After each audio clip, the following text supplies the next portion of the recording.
इनकी कहानी हमें बर्फ की चट्टानों में एक कबीले से देखने को मिलती है जिसका नाम जगाल होता है। जगाल में एक कहानी बहुत ही ज्यादा मशहूर होती है, नीली आंखों वाली लड़की की कहानी, जिसके बारे में जगाल का कबीला कभी नहीं भूलता है और जगाल की वो किस्मत को बदल देता है। यहाँ पर नीली आंखों की लड़की की कहानी के बारे में हमें बताया जाता है जिसका नाम एवेलेट होता है। एवेलेट के आने से उनकी दुनिया बदलने वाली होती है। यहाँ पर हमें एक दादी माँ को दिखाया जाता है जिसको सब लोग बड़ी माँ कह रहे होते हैं। वही एवेलेट की कहानी के बारे में उनको बताती है और उनके ऊपर आने वाली मुसीबत के बारे में वो पहले से उन्हें आगाह कर देती है। यहाँ पर हमें दिले का बचपन भी दिखाया जाता है जो कि बड़ा होकर एक बड़ा योद्धा बनने वाला होता है, जिसके बारे में यहाँ पर किसी को भी नहीं पता होता है। दिले यहाँ पर एवेलेट को देख रहा होता है। यहाँ पर बड़ी माँ एक भविष्यवाणी करती है और 4 पैरों वाले राक्षसों के बारे में बताती है जो कि यहाँ पर आएंगे और हम सबको यहाँ से लेकर चले जाएंगे, जिनमें से हमारे कबीले में कुछ लोग मर जाएंगे और कुछ लोग बच जाएंगे। अब बड़ी माँ की इस भविष्यवाणी के ऊपर उन सबको यकीन होता है। वहाँ पर दिले के बाप को पता होता है कि ये भविष्यवाणी सच होने वाली है। आखिरी शिकार से पहले ही उन्हें ये कुछ करना पड़ेगा। दिले का बाप एक फैसला करता है और वहाँ से कबीले को छोड़कर जाने की बात करता है, जिसके बारे में टिक टिक को ही पता होता है जो दिले के बाप का बहुत ही अच्छा दोस्त होता है। वहाँ पर अपना भाला वो टिक टिक को देकर चला जाता है। सीन यहाँ पर कट होता है। अब दिले बड़ा हो जाता है और एवेलेट भी बड़ी हो जाती है। वो एक दूसरे से बहुत ही ज्यादा प्यार करते हैं। यहाँ पर एवेलेट भी उससे बहुत ही ज्यादा चाह रही होती है। शिकार का वो दिन आ जाता है जब शिकारी भी आने वाले होते हैं। भविष्यवाणी सच होने वाली होती है। वहाँ पर नकू हाथी भी आ जाते हैं। अब दिले शिकार करने के लिए निकलता है अपने बाकी कबीले साथियों के साथ। वहाँ पर जो हाथी को पहले मारेगा वही कबीले का सरदार बनेगा। उसी के पास वो भाला आएगा और एवेलेट भी उसकी हो जाएगी। यहाँ पर दिले एक अच्छा शिकारी नहीं होता है और उसको बहुत ही ज्यादा डर लग रहा होता है क्योंकि उसने पहले ही शिकार नहीं किया होता है। बट एवेलेट को पाने के लिए वो शिकार करने के लिए निकलते हैं।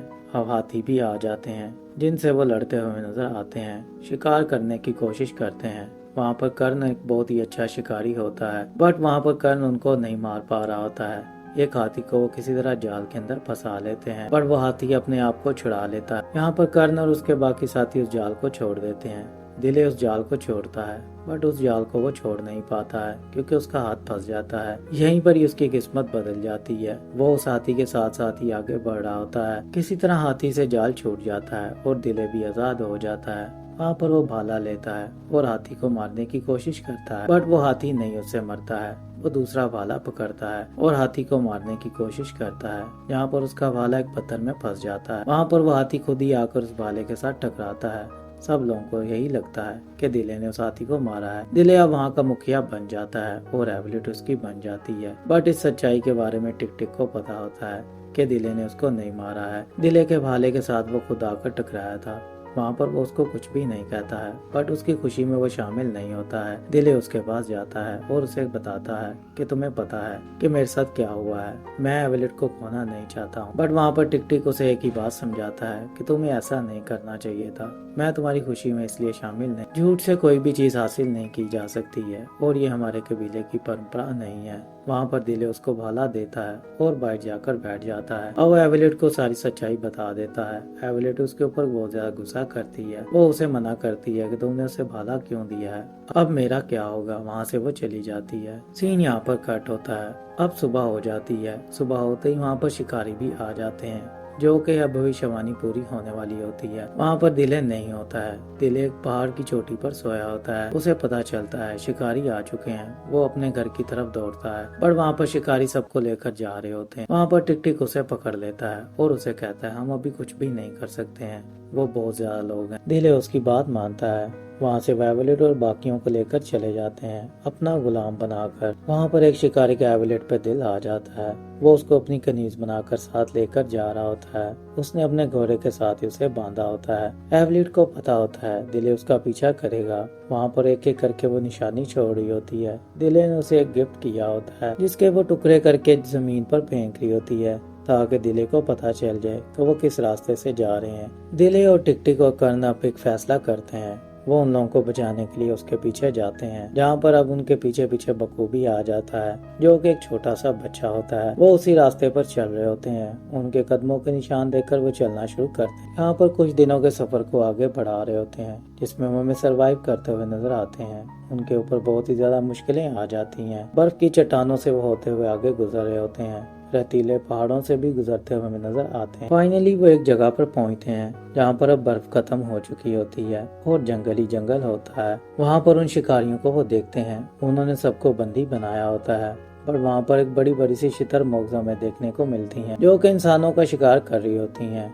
शुतुरमुर्ग से अब कोई भी बच नहीं पा रहा होता है। दिले एवलेट को बचाने के लिए वहाँ पर पूरी कोशिश कर रहा होता है, बट शुतुरमुर्ग आकर वहाँ पर उनके ऊपर हमला कर देती है। वहाँ पर दिले एवलेट को एक बार तो छुड़ा लेता है, बट एवलेट को वो बचा नहीं पा रहा होता है। एवलेट से वो वादा करता है कि मैं तुम्हें फिर लेने आऊंगा, अभी मुझे इनको बचाना है। वहाँ पर शुतुरमुर्ग को अपने पीछे लगा लेता है, जहाँ पर उनको मारने की कोशिश कर रहा होता है। फाइनली वो शुतुरमुर्ग को मार लेता है और वापस आकर देखता है एवलेट को फिर से वो लोग पकड़ के लेकर जा रहे होते हैं। वहाँ पर अब कर्ण भी उनका बंदी बन चुका होता है। बचते हैं तो टिक टिक और दिले, जो कि अब उनके पीछे पीछे जा रहे होते हैं। टिक टिक भी बहुत ही ज्यादा जख्मी हो चुका होता है। सीन यहाँ पर कट होता है। अब टिक टिक को वो रात के अंधेरे में लेकर जा रहा होता है। टिक टिक के लिए खाना लेने के लिए वो जाता है। वो शिकार करने की कोशिश करता है। वहाँ पर एक गहरे गड्ढे में वो गिर जाता है। वहाँ पर दिले को होश आती है।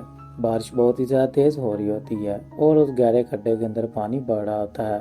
वो शेर उसके अंदर फंसा होता है। दिले उसकी हेल्प करने की कोशिश करता है, बट उसे एक बात को बोल देता है कि अगर तुम मुझे नहीं खाओगे तो मैं तुम्हें बचाऊंगा। वहाँ पर वो शेर को बचाता है और ऊपर की तरफ चला जाता है। शेर भी उसको कुछ नहीं कहता है, क्योंकि उसके एहसान का बदला वो नहीं बोलता है, जिसको कुछ कबीले वाले मृत्यु दंड भी कहते हैं। फाइनली उस मृत्यु दंड वाले कबीले तक भी वो पहुंच जाते हैं। वहाँ पर उस कबीले से जाकर वो बात करने की कोशिश करते हैं। वो लोग उनकी लैंग्वेज को समझ रहे होते हैं। वहाँ पर फिर से मृत्यु दंड आ जाता है। दिले को बचाता है। दिले उससे बात कर रहा होता है।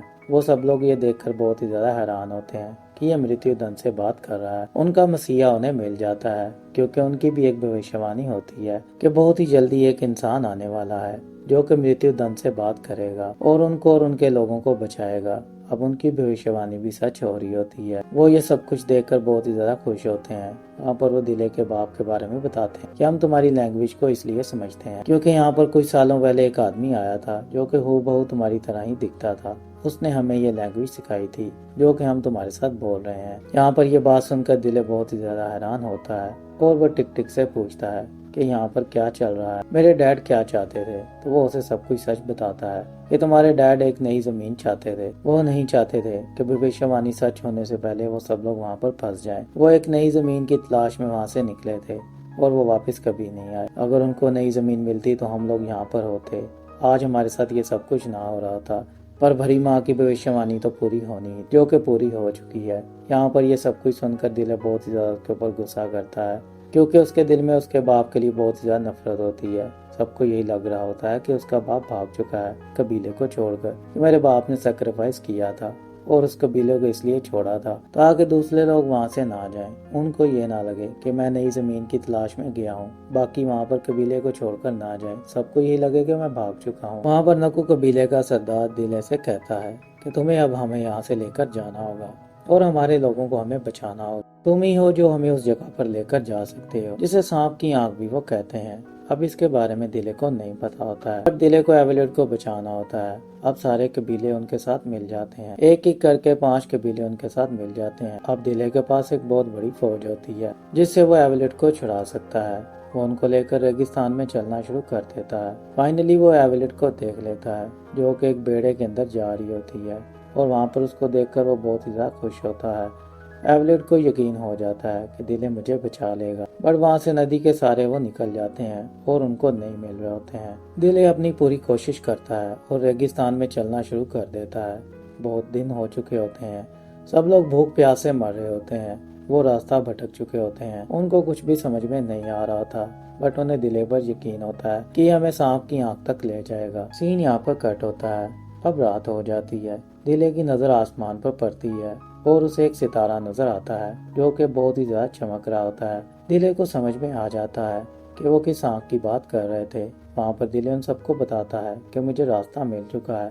उठ जाओ और हम यहाँ से निकलेंगे और अभी के अभी हमें यहाँ से जाना होगा।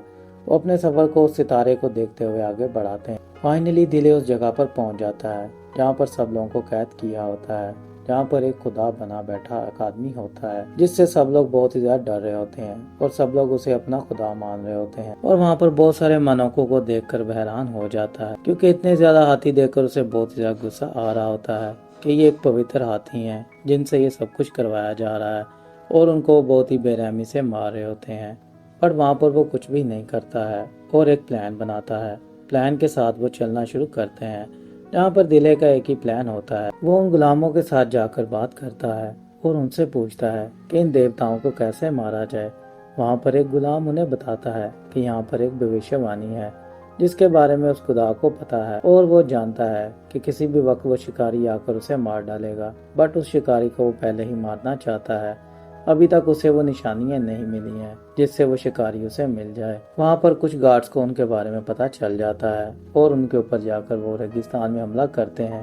यहाँ पर टिक टिक की मौत हो जाती है। अब दिले के पास कोई ऑप्शन नहीं बचती है। वहाँ पर वो उन गुलामों के साथ जाकर मिल जाता है और उनके साथ काम करना शुरू कर देता है और वो एवलेट को ढूंढ रहा होता है। एवलेट उसे कहीं पर भी नजर नहीं आ रही होती है। सीन यहाँ पर कट होता है। अब एवलेट को दिखाया जाता है जहाँ पर एवलेट के जख्मों के निशान शिकारियों के निशान की तरह ही होते हैं, जहाँ पर एक शिकारी का निशान बना होता है। एवलेट के जख्मों को देखकर वहाँ पर बहुत ज्यादा डर जाते हैं। नजूमी अब जाकर गॉड को बताते हैं कि वो हमें निशान मिल चुका है और हमने कई बार चेक कर लिया है, ये वही निशान है। अब उसको अपनी मौत का डर लग जाता है और वो एवलेट को मारने का हुक्म दे देता है। सीन यहाँ पर कट होता है और हम दिले को देखते हैं जो कि अपने प्लान के साथ बाहर आ चुका होता है और आकर वहाँ पर वो सब लोगों को मारना शुरू कर देता है। अपने प्लान के साथ वो सब गार्ड्स को मारना शुरू करता है। फाइनली अब वहाँ पर सबके सब दिले के साथ मिल जाते हैं। वहाँ पर हाथियों को भी वो छुड़ाता है। हाथियों की मदद से वो बहुत सारी आर्मी को मार चुका होता है। अब वहाँ पर दिले अकेला बच जाता है और उसके साथ उसके साथी होते हैं। वहाँ पर उस देवता को समझ में आ जाता है कि वो हार चुका है, शिकारी जीतने वाला है। वो दिले को कहता है अगर तुम अपने आप को मेरे हवाले कर दो तो मैं इस लड़की को छोड़ दूंगा। वहाँ पर दिले उसकी बात मान लेता है बट वहाँ पर देवता एक और शर्त रखता है। वो उसे कहता है कोई भी यहाँ से गुलाम नहीं जाएगा, सब लोग यहाँ पर काम करेंगे। इस बात को दिले नहीं मानता है और वो अपना भाला उठाता है और उस देवता की तरफ मार देता है। यहाँ पर उस देवता को भाला लगता है और वह नीचे गिर जाता है। वहीं पर ही उसकी मौत हो जाती है। वहाँ पर दिले सबको बोलता है कि ये देखो ये कोई खुदा नहीं है। वहाँ पर सब लोग फिर से हमला कर देते हैं और उस देवता की बची कुची फौज को भी मार डालते हैं। अब वहाँ से एवलेट गायब होती है। उसको एक शिकारी लेकर जा रहा होता है जो कि एवलेट को बहुत ही ज्यादा प्यार करने लग पड़ता है। एवलेट उसे एक तीर निकाल कर उसके पेट में मार डालती है। यहाँ पर दोनों गिर जाते हैं। एवलेट दिले की तरफ भागती है। वो शिकारी एवलेट को तीर मार देता है जो कि एवलेट को लग जाता है। एवलेट नीचे जमीन के ऊपर गिर जाती है। दिले उस शिकारी को जाकर पहले मारता है। अब वो एवलेट के पास आता है। एवलेट वहीं पर ही मर जाती है। दिले ये देखकर बहुत ज्यादा दुखी हो जाता है। एवलेट के बिना ही उसे वापस जाना होता है। वहाँ पर दिले रोना शुरू कर देता है। ये सब कुछ बड़ी माँ देख रही होती है। बड़ी माँ खुद को त्याग देती है और एवलेट को जिंदा कर देती है बट वहाँ पर बड़ी माँ की खुद की जान चली जाती है। सीन यहाँ पर कट होता है। अब हमें एवलेट और दिले देखने को मिलते हैं। वहाँ पर नकू कबीले का सरदार उन्हें गंदम देता है और उसे कहता है कि ये तुम्हारे डैड चाहते थे कि तुम ये लेकर जाओ। और वहाँ से दिले उस चीज को लेकर चला जाता है और अपने घर पर वापस लौट जाता है। दिले और एवलेट एक दूसरे के साथ अपनी हैप्पी लाइफ गुजारते हैं। सीन यहाँ पर कट होता है। फिल्म की कहानी यहीं पर ही खत्म हो जाती है।